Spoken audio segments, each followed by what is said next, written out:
Good morning all of you. Welcome to our maths ma'am channel. நல்லா படிக்கிறீங்களா? ஏதாச்சும் doubt இருக்கா? ஏதாச்சும் டவுட் இருந்தால் கேளுங்க. இது இன்வர்ஸ் ட்ரிக்னாமெட்ரி, ஒன்றுமே கிடையாது, பயந்துராத. Wish you all the best. இன்றைக்கி நம்ம பார்க்க போகிறது 12th 4th chapter inverse trigonometry தான் பார்க்க போகிறோம். அதில் எக்ஸாம்பிள் 4.10 எக்ஸாம்பிள் 4.10 ஒரு தடவை நமக்கு பப்ளிக்கில் கேட்டது 5 மார்க் கணக்கில். find the value of tan inverse of -1 plus cos inverse of 1/2 plus sin inverse of -1/2. இந்த மூணு வேல்யூவும் கண்டுபிடிச்சி ஆட் பண்ணணும். இவ்வளவு தான். இப்போ நம்ம ஃபஸ்ட்டு ட்ரையாங்கிள் போட்டுக்கலாம். அதாவது 45 45 90 ட்ரையாங்கிள். 45க்கு ஆப்போசிட் 1, 45க்கு ஆப்போசிட் 1, இது √2.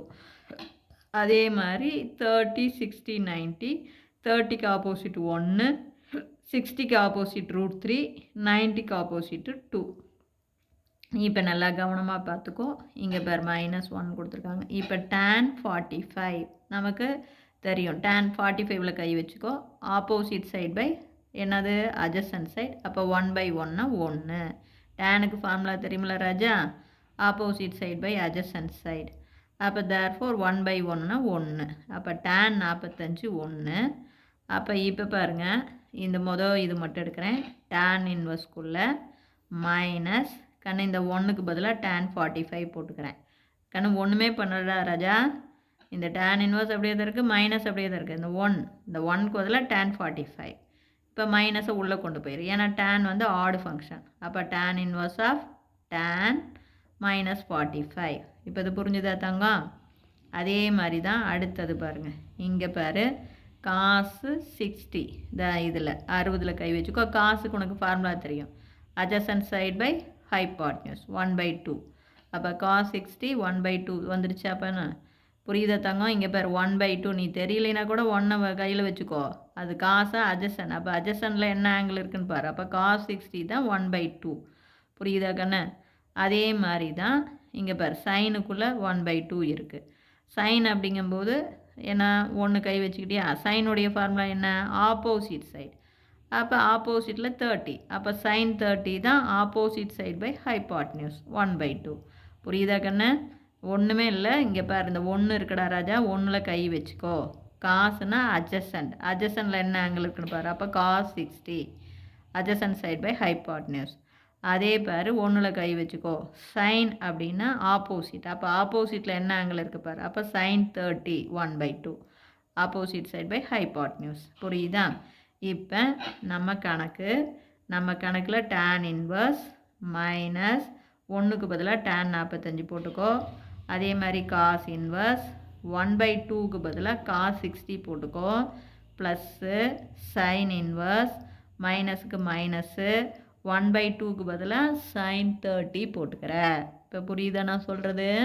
ஒன்றுமே பண்ணலை. 1க்கு பதிலாக tan 45, 1/2க்கு பதிலாக காஸ் 60, 1/2க்கு பதிலாக சைன் 30.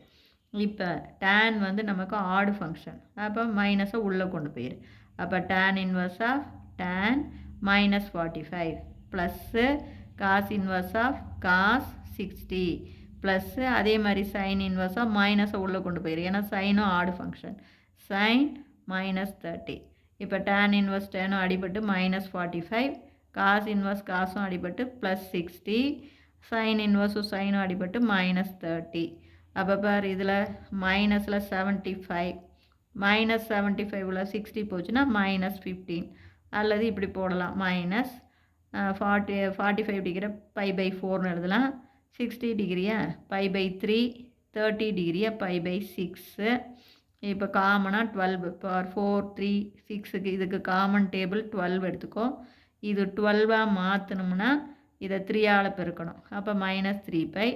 இது 12ஆக மாற்றணும்னா மேலே நியூமரேட்டரை 4ஆல் பெருக்கணும். அப்போ 4π.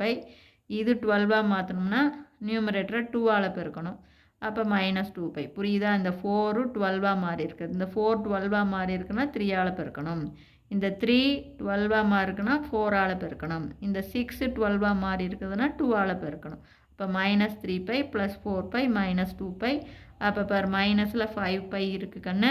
அதில் 4π போச்சுன்னா -π/12. இப்போ இதுதான். இப்போ நான் சொல்கிறது புரிஞ்சுதா?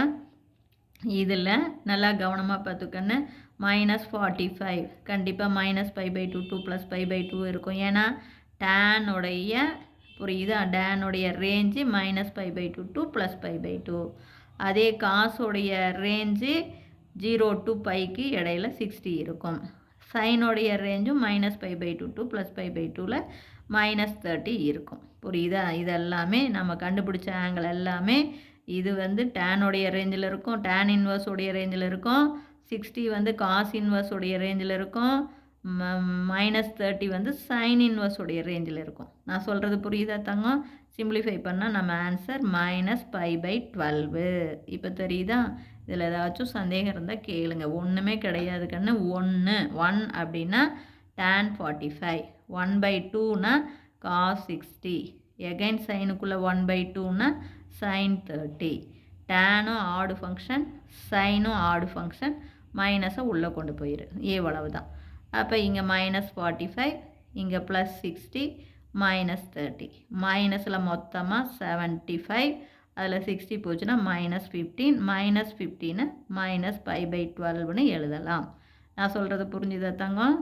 இல்லை, இது மாதிரி சிம்பிளிஃபை பண்ணியும் நீ போடலாம், அல்லது இப்படியும் போடலாம். இப்போ தெரியுதா தங்கம்? இதில் ஏதாச்சும் சந்தேகம்னா இது ரொம்ப ரொம்ப ரொம்ப முக்கியமான கணக்கு. சரி, எதாச்சும் டவுட்டாக இருந்தால் கேளுங்க. Wish you all the best. Thank you.